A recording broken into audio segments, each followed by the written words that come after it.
Hello guys, welcome to my blog channel.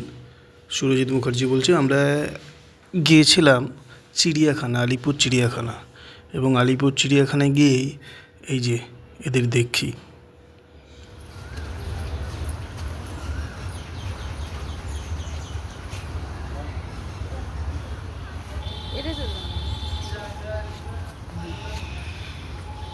High বলতে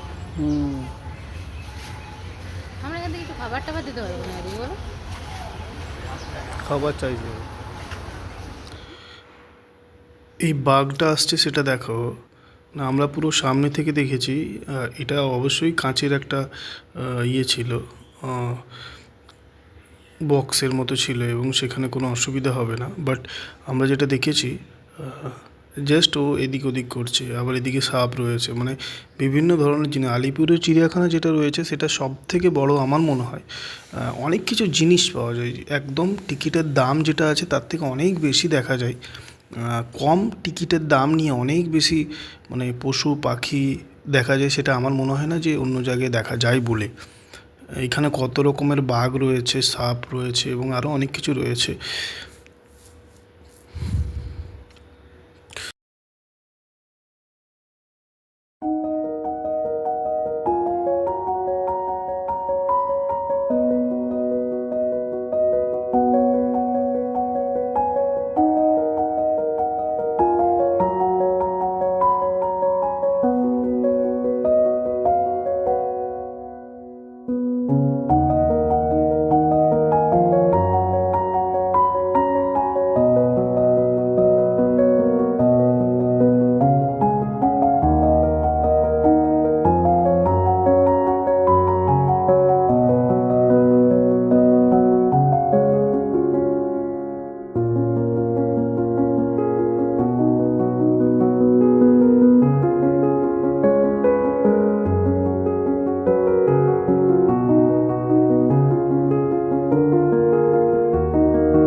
ভাবনা কিছু বল,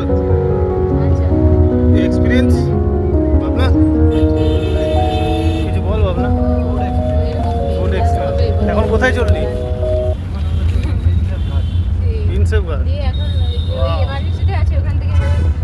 ট্যাক্সি করে নাকি? কলকাতার পুরনো ঐতিহ্যময় ট্যাক্সি।